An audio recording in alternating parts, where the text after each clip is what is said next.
Welcome बिरादर। मुझे टेलीलाइन पे ज्वाइन किया सीनियर रहनुमा पाकिस्तान पीपल्स पार्टी के सरदार निज़ाकर साहब मेरे साथ हैं। सरदार साहब, मैं आपको वेलकम करता हूं अपने शो में।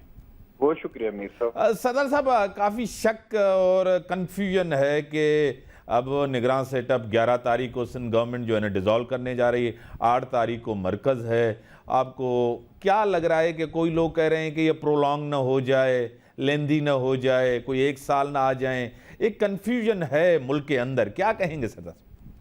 देखें, कॉन्स्टिट्यूशन के मुताबिक हम इसको प्रोलॉन्ग कर नहीं सकेंगे। पाकिस्तान का आइन इसकी इजाजत नहीं देता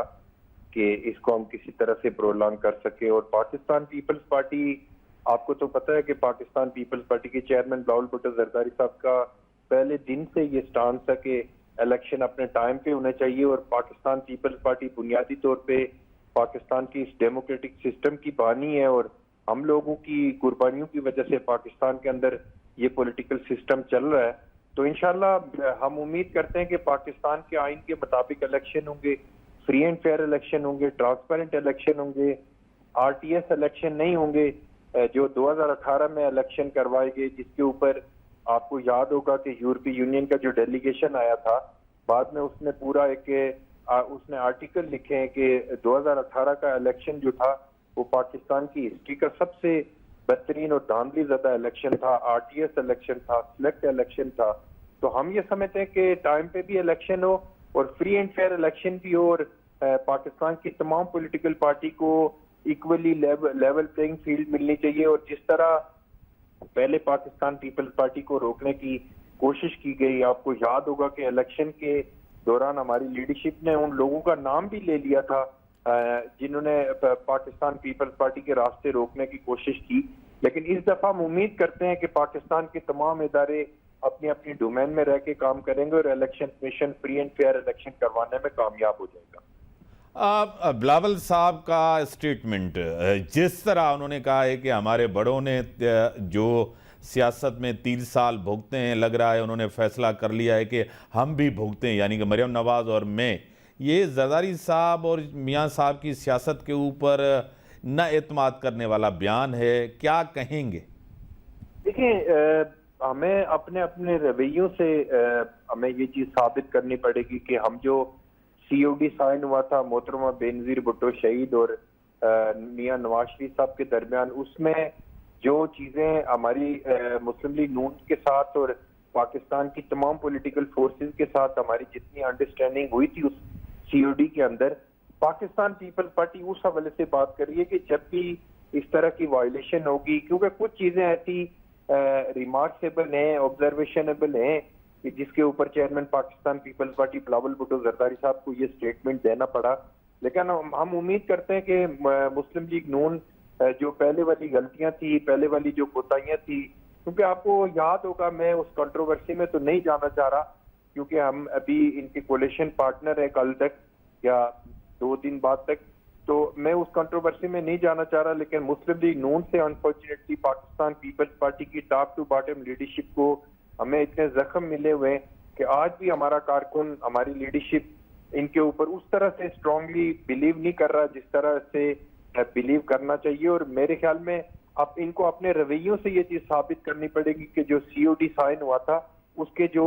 जितने उसके चीजें थी उसके ऊपर मन अमल करना चाहिए। अगर देखें पब्लिकली, अगर कोई ये समझता है कि मैं किसी की तारीफ करके या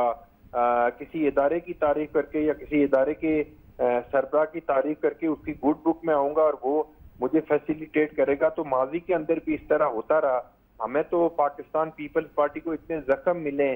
चाहे जुल्फिकार अली भुट्टो का जख्म हो, मोहतरमा बेनजीर भुट्टो का हो, हमारे हजारों कारकुन शहीद हुए, उसके बावजूद आपने देखा कि पूरी दुनिया ने इसके ऊपर आर्टिकल लिखे कि साबिक सदर आसिफ अली जरदारी साहब ने पाकिस्तान खत्ते का नारा लगा के पूरी दुनिया को सरप्राइज किया था, पूरी दुनिया को सरप्राइज दिया था कि इतनी बड़ी हमारी कायद के छिन जाने के बावजूद लीडरशिप, वो लीडरशिप जो कराची से कश्मीर और कश्मीर से कश्मीर तक इतनी पॉपुलर लीडरशिप थी, उसको कुर्बान करने के बाद भी आसिफ अली जरदारी साहब ने पाकिस्तान खत्ते का नारा लगाया था। तो कुछ रिजर्वेशन हमारी हैं जिसके ऊपर चेयरमैन साहब को ये स्टेटमेंट देना पड़ा। लेकिन मैं उम्मीद करता हूं कि मियां नवाज शरीफ, मियां शहबाज शरीफ, मुस्लिम लीग नून की जो लीडरशिप है वो माजी से सबक सीखेगी और इस तरह की कोई ऐसी बात नहीं करेंगे कि जो पिक एंड चूज की पॉलिसी के ऊपर वो जाएं और सीओडी को जिससे नुकसान पहुंचे, इस तरह की कोई ऐसी बात ना करें। सरदार साहब, आपको खुद पता है कि मुझे भी पता है, इस मुल्क को पता है कि पीपल्स पार्टी के वर्कर ने, नजरियाती कारकुनों ने बड़ी कुर्बानी दी है इस पार्टी के लिए, इनकी हुकूमत आने में, जमहूरियत के आने में खून दिया है, अपना पसीना दिया है, इसमें कोई शक नहीं है। जब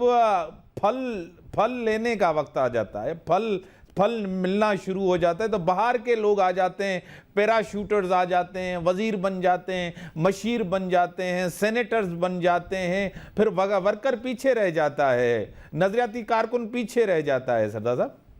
देखें, कुछ चीजें इम्तियाज साहब, मैं कुछ चीजों की आपकी बात को सेकंड करता हूं कि कुछ चीजें लीडरशिप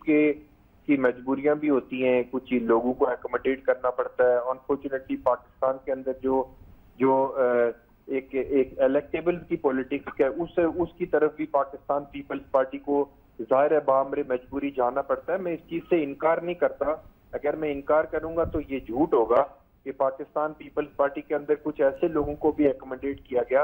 कि जो बिल्कुल पैराशूटर थे। लेकिन दूसरी तरफ देखें कि अगर 20% या 10% ऐसे लोगों को एकोमोडेट किया गया कि जो पैराशूटर थे, जो पार्टी की अपनी बेहतर जो हिकमत अमली थी उसके मुताबिक एकोमोडेट किया गया, लेकिन दूसरी तरफ 80% लोग पाकिस्तान पीपल्स पार्टी का कारकुन एकोमोडेट होता है, चाहे कराची हो, कश्मीर हो, गिलगित बल्तिस्तान हो, पंजाब हो या केपी के हो, बलोचिस्तान हो। आप देखें ना कि इस वक्त भी, मैं सिर्फ सिंध की बात नहीं कर रहा हूँ, इस वक्त आजाद कश्मीर के अंदर पीपल्स पार्टी भी उस कोलिशन गवर्नमेंट के अंदर शामिल है, तो उसमें तमाम हमारे कारकुनों को एडजस्ट किया पाकिस्तान पीपल्स पार्टी के चेयरमैन बिलावल भुट्टो जरदारी साहब ने। तो कुछ चीजें मीर साहब हैं जो पॉलिटिकल पार्टियों की अपनी मजबूरी होती है, लीडरशिप की अपनी मजबूरी होती है। अनफॉर्चुनेटली पाकिस्तान के अंदर इलेक्टेबल्स की पॉलिटिक्स है, लेकिन मैं आपको यकीन दिलाता हूं कि पाकिस्तान पीपल्स पार्टी रिवाइवल हो रहा है पाकिस्तान पीपल्स पार्टी का, और day to day, hour to hour बहुत सारी मीटिंग्स भी हो रही हैं। मैं इस मौका पर जो बल्दियाती इलेक्शन हुए सिंध के अंदर, कराची से कश्मीर तक जो बल्दियाती इलेक्शन हुए, उसका तमाम तर क्रेडिट बिलावल भुट्टो जरदारी और मोहतरमा फरियाल तालपुर साहिबा को जाता है कि उन्होंने एक एक बंदे के साथ एक एक ग्राउंड रियलिटीज के ऊपर जाके, ग्रास रूट लेवल पे ऊपर जाके लोगों के साथ मीटिंग की है, और इंशाल्लाह कारकुन ही एकोमोडेट हुए हैं हमारे ये बल्दियाती इलेक्शन के अंदर। मेरे ख्याल में 90% 95% कारकुनों को एकोमोडेट किया गया है। तो ये सिर्फ तासुर देना कि जी सिर्फ पैराशूटर एडजस्ट होते हैं, ये बिल्कुल गलत है। अगर किसी पॉलिटिकल पार्टी के अंदर 80-90% पार्टी के कारकुन एडजस्ट होते हैं, तो इसका मतलब यह है कि वो कारकुनों की पार्टी है। बड़ी मेहरबानी सरदार साहब, आपने टाइम दिया ना, ब्रेक जो टाइम था ब्रेक।